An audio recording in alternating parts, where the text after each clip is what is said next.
नई सहरावी राजनीतिक आवाज Sahrawi movement for piece Uttar Africa के सबसे लंबे समय से चले आ रहे संघर्षों में से एक में प्रवेश की कोशिश कर रही है।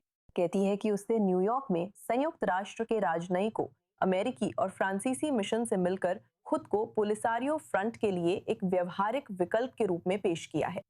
समूह का कहना है कि वो बातचीत से समाधान, राजनीतिक बहुलवाद और पश्चिमी सहारा पर दशकों पुराने गतिरोध का अंत चाहता है।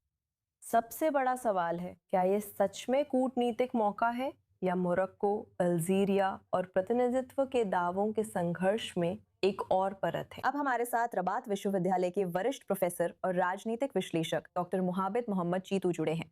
Doctor Chitu, i24 news English पर जुड़ने के लिए धन्यवाद। ये मेरा सौभाग्य है।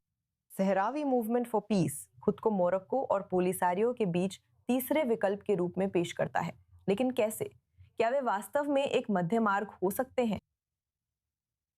देखिए, मुझे लगता है कि उनकी विचारधारा कई मायनों में वाकई बहुत दिलचस्प है, क्योंकि वे पोलिसारियो फ्रंट को उस सोच से अलग करते हैं जो उसने 1973 से लेकर चली आ रही थी कि ये सहरावी लोगों के एकमात्र प्रतिनिधि हैं। अब एक और समूह है जो सहरावी लोगों का प्रतिनिधित्व करता है और ये समूह शांति चाहता है। और मुझे लगता है कि अपनी विचारधारा, राजनीतिक विचारधारा के जरिए वे लोग भविष्य में सहारा के स्वायत्त प्रांत के अगले शासक हो सकते हैं, अगर इस समूह और क्षेत्र के अन्य लोगों के साथ बातचीत अच्छी तरह से होती है। मुझे लगता है कि वे आज की समस्या, इस पूरी पहेली का एक बहुत महत्वपूर्ण हिस्सा हैं और सहारा की स्थिति के लिए एक नया समाधान भी पेश करते हैं।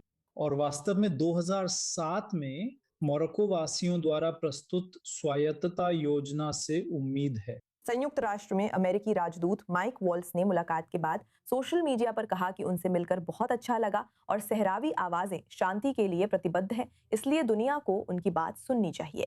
ये संयुक्त राष्ट्र में अमेरिकी राजदूत की ओर से आया काफी मजबूत संदेश है। संयुक्त राष्ट्र जैसी अंतर्राष्ट्रीय संस्थाएं पोलिसारियो फ्रंट के बजाय शांति के लिए सहरावी आंदोलन के साथ काम करने में क्यों ज्यादा रुचि दिखा सकती है? खैर, उन्हें संयुक्त राष्ट्र में अमेरिकी प्रतिनिधि मंडल से जो समर्थन मिला है और फ्रांसीसी से भी, उन्होंने फ्रांसीसी राजदूत से भी मुलाकात की थी। इसका मतलब है कि पश्चिमी देश जो मोरक्को की स्वायत्तता योजना का समर्थन करते हैं, वे इस समूह में गतिरोध का एक बहुत अच्छा समाधान देखते हैं। ये वर्तमान स्थिति का प्रतिनिधित्व करता है और वास्तव में एक ऐसा समाधान है जो मोरक्को की ओर से प्रस्तुत स्वायत्तता योजना की ओर ले जाएगा। तो मुझे लगता है कि ये एक बहुत अच्छा तरीका है, तीसरा रास्ता है जैसा कि हमने कहा, और ये सहारा के भविष्य और सहरावी लोगों के लिए एक बहुत अच्छा समाधान प्रस्तुत करेगा, क्योंकि ये सहरावी लोगों का अच्छा प्रतिनिधित्व करेगा और मोरक्को की स्वायत्तता योजना की आवश्यकताएं पूरी करेगा। अल्जीरिया इस वैकल्पिक सहरावी आवाज के उभरने को कैसे देखता है? ठीक है, अल्जीरिया इसे अस्वीकार करेगा, क्योंकि अल्जीरिया ने शुरू से ही 1975 में पोलिसारियो का गठन किया था और तब से आप जानते हैं उसने पोलिसारियो के हथियार, सब कुछ, उसकी कूटनीति को वित्त पोषित किया है। तो अगर कोई तीसरा रास्ता है तो इसका मतलब है कि ये अल्जीरिया के लिए एक विफलता है, जिसने 1975 से अब तक लगभग 70 अरब डॉलर खर्च किए हैं और वे जाहिर तौर पर ऐसा कोई तीसरा रास्ता नहीं चाहेंगे जो मोरक्को और पश्चिमी देशों की शांति संबंधी आवश्यकताओं को पूरा करता हो और जिससे सहारा में स्वायत्तता योजना लागू हो सके। मुझे लगता है अल्जीरिया इसका समर्थन नहीं करेगा, लेकिन जाहिर है उनके पास ज्यादा विकल्प नहीं है इस स्थिति में, असली स्थिति में, क्योंकि पश्चिमी देश मोरक्को का समर्थन करते हैं, स्वायत्तता का समर्थन करते हैं और तीसरे रास्ते का समर्थन करते हैं। तो आप इस आंदोलन को कैसे देखती हैं, जिसके लिए ये समूह अभी अभी संयुक्त राज्य अमेरिका में इकट्ठा हुआ है? वो वास्तव में जमीन पर असली बदलाव में कैसे तब्दील होगा और हम उस असली बदलाव को कितनी जल्दी देखने की उम्मीद कर सकते हैं?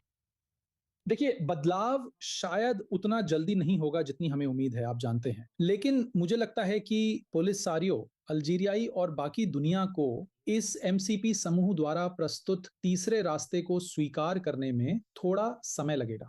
लेकिन मुझे लगता है कि ये भविष्य के लिए, स्वायत्तता योजना के लिए और सहारा में उस समाधान के लिए एक अच्छी शुरुआत है जो अब 50 से अधिक वर्षों से गतिरोध में है।